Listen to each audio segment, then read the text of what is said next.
Shalom jemaat House of Sacrifice yang dikasih oleh Tuhan Yesus Kristus. Ayo kita mau kembali belajar merenungkan kebenaran firman Tuhan. Dan firman Tuhan yang sederhana, sedikit demi sedikit kita teliti, kita renungkan, kita baca, kita gali, dan kita hidupi. Itu pasti akan mengubahkan kehidupan kita, dan hidup kita akan menjadi semakin hari semakin sempurna di dalam firman-Nya. Nah, judul dari khotbah hari ini adalah mengganti kebenaran. Oke, saudara, kita mau belajar dari seorang yang bernama Saulus, yang akhirnya kemudian dia menjadi Paulus, ya, yang kita kenal bahwa Paulus ini begitu luar biasa di dalam melayani Tuhan. Oke, Kisah Para Rasul 22 ayat 3-4. Aku adalah orang Yahudi, lahir di Tarsus di tanah Kilikia, tetapi dibesarkan di kota ini, dididik dengan teliti di bawah pimpinan Gamaliel dengan hukum nenek moyang kita, sehingga aku menjadi orang yang giat bekerja bagi Allah, sama seperti kamu semua pada waktu ini. Ayat yang keempat, dan aku telah menganiaya pengikut-pengikut jalan Tuhan sampai mereka mati. Laki-laki dan perempuan kutangkap dan kuserahkan ke dalam penjara. Nah, Saulus ini itu masuk ke dalam sebuah sistem pendidikan yang luar biasa. Dididik oleh teliti oleh Rabban Gamaliel. Dia belajar demikian rupa mengenai hukum Taurat. Dia jadi orang yang ahli sekali di dalam hukum Taurat. Dan dia punya kebenaran-kebenaran. Ketika dia belajar itu semua, dia punya kebenaran-kebenaran. Nah, kebenaran-kebenaran inilah yang membuat dia mengerjakan dengan giat. Tapi yang dia kerjakan adalah, aku menganiaya pengikut-pengikut jalan Tuhan sampai mereka mati. Laki-laki dan perempuan kutangkap dan kuserahkan ke dalam penjara.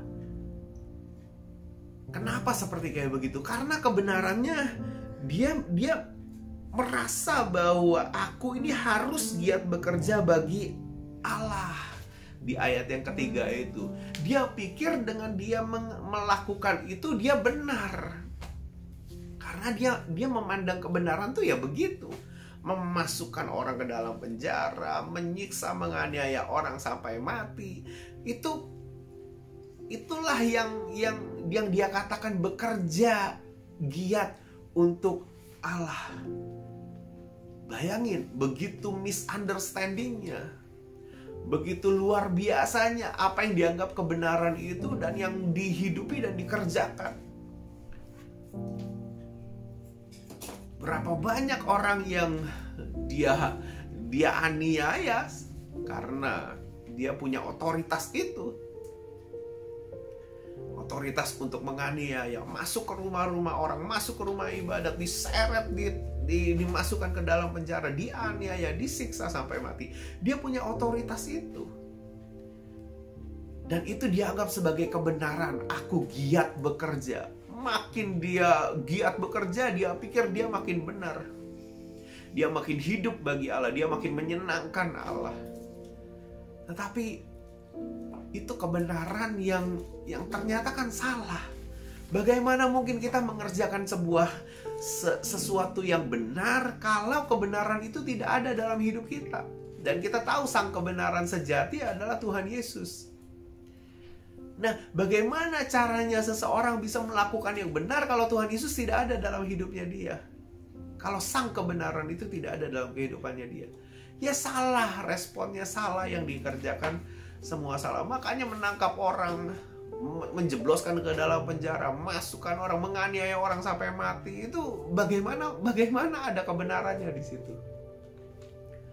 Tetapi ketika dia berjumpa dengan Tuhan, ketika Tuhan menjumpai dia dan mengubah kehidupannya dia, sang kebenaran itu memerintah dalam kehidupannya dia. Sang kebenaran itu masuk dan membenarkan, merekonstruksi jalan pikirannya, hatinya, caranya melayani, caranya giat bekerja. Dia ganti itu semua. Kenapa? Karena sang kebenaran itu mulai merestorasi hidupnya. Dia mulai tahu, oh dulu salah nih seperti kayak gini. Aku harus mengerjakan yang benar. Oh, menganiaya jemaat sampai mati itu salah loh. Aku harus mengerjakan yang benar. Karena sekarang kebenaran itu sudah memerintah dalam kehidupan aku. Dan aku mau hidup bagi sang kebenaran itu. Aku mau hidup bagi Tuhan. Yang tadinya aku menganiaya jemaat, aku menganiaya orang-orang yang mengikut Tuhan. Aku bahkan menganiaya Tuhan. Tetapi sekarang ketika sang kebenaran itu masuk dan memerintah dalam kehidupan aku mau hidup bagi Tuhan. Makanya itu di dalam kitab Filipi 1 ayat 21. Mari sama-sama kita lihat Filipi 1 ayat 21. Ini kan terkenal sekali ayat ini. Dikatakan demikian. Karena bagiku hidup adalah Kristus dan mati adalah keuntungan. Tetapi jika aku harus hidup di dunia ini, itu berarti bagiku bekerja memberi buah. Jadi mana yang harus kupilih? Aku tidak tahu. Nah sekarang hidupnya dia itu bukan menganiaya jemaat lagi. Kebenarannya sudah memerintah dalam hidupnya. Kebenarannya udah benar-benar hidup dalam kehidupannya dia. Dan sehingga ketika dia hidup, aku mau hidup bagi Kristus. Dan kalau mati adalah keuntungan. Kenapa? Karena mati ketemu dengan Tuhan Yesus dan hidup bersama-sama dengan Tuhan. Kalau aku harus bekerja, dulu giat bekerjanya menganiaya jemaat, masuk ke rumah-rumah ibadat, ngajar Taurat, ngajar ini, ngajar itu, tetapi juga menganiaya jemaat. Tapi kalau sekarang yang dia kerjakan adalah aku harus memberi buah. Jadi hidupnya dia bagi Kristus. Hidupnya dia bukan lagi mengerjakan kebenaran yang dulu, tetapi kebenaran yang dia sudah tahu bahwa sang kebenaran itu sudah memerintah dalam kehidupannya dia. Nah saudara, apa ini yang sekarang kita bisa aplikasikan dalam kehidupan kita? Kebenaran apa sih yang harus kita ganti?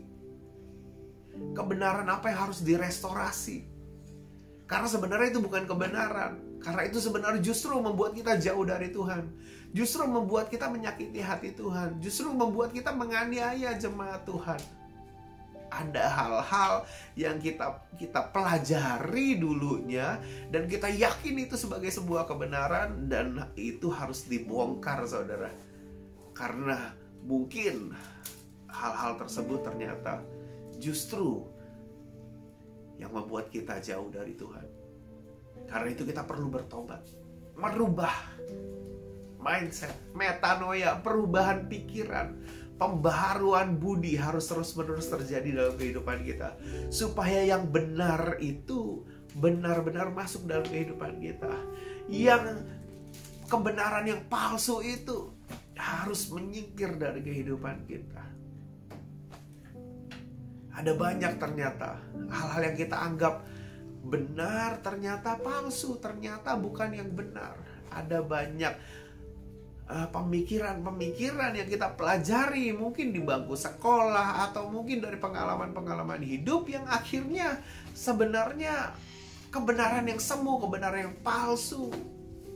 Tetapi hari ini kita belajar bahwa kita harus mengganti itu semua supaya the real truth itu yang bekerja dalam kehidupan kita, sehingga kita bisa sama seperti Paulus ketika dia hidup. Aku mau hidup bagi Tuhan, aku mau hidup bagi Kristus. Yang aku kejar adalah tujuan Kristus dalam hidup aku.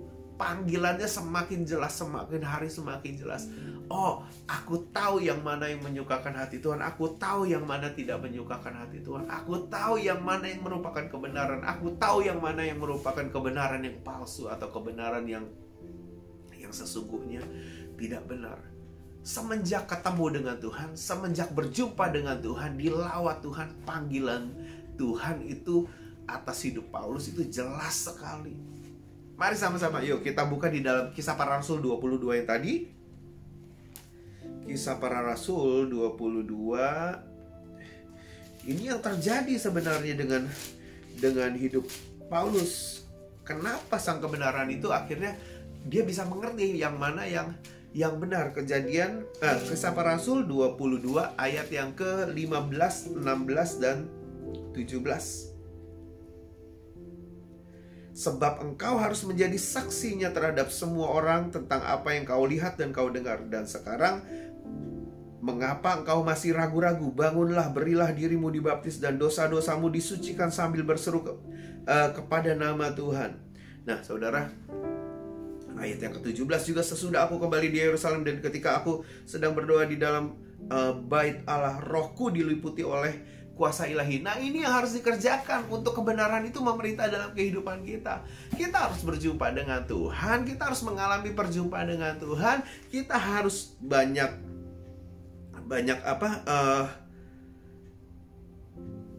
membangun kehidupan kita, banyak memberi diri kita dibaptis. Kita mesti belajar lepas dari dosa-dosa kita. Kita mesti banyak berseru kepada Tuhan, dan kita mesti di lingkup banyak berdoa, banyak memasukkan hal-hal yang rohani dalam kehidupan kita, dan kita mesti roh kita diliputi oleh kuasa ilahi. Sesudah itu barulah kita bisa mengerjakan yang benar dan kita bisa memberi buah bagi Tuhan. Pelayanan kita baru merupakan pelayanan yang menyenangkan hati Tuhan. Belajar dari kisah Paulus ini. Paulus itu berjumpa dengan Tuhan. Saya yakin dan percaya kita semua harus mengalami perjumpaan dengan Tuhan, harus memberi diri kita dibaptis, harus membuat hidup kita tuh, membangun hidup kita supaya hidup kita tuh menjadi manusia rohani, menjadi manusia rohani yang kuat. Lalu kita mesti banyak berdoa, kita mesti mengizinkan roh Tuhan meliputi hidup kita, dan baru kita bisa mengerjakan sesuatu yang benar bagi Tuhan, menyenangkan hatinya, melayani jiwa-jiwa dengan baik, dengan tulus, dengan setia. Dan kita bisa berkata bahwa Tuhan, yang aku mau kejar adalah panggilan Tuhan. Karena biasanya orang mengejar sesuatu yang salah, mengejar uang, mengejar karir, mengejar hal-hal yang kelihatannya begitu penting di dunia ini, untuk hidup di dunia ini. Tetapi bagi Paulus yang sudah mengerti kebenaran, hidup bagi Kristus itu jauh lebih penting. Bahkan dikatakan di dalam satu ayat di dalam kitab yang ditulis, bahwa Paulus itu menganggap semuanya itu jadi kayak sampah gitu. Semuanya itu kuanggap sampah gitu. Kenapa? Karena tidak ada yang benar. Yang dikerjakan gak ada yang benar. Karena sang kebenaran itu tidak memerintah dalam hidupnya.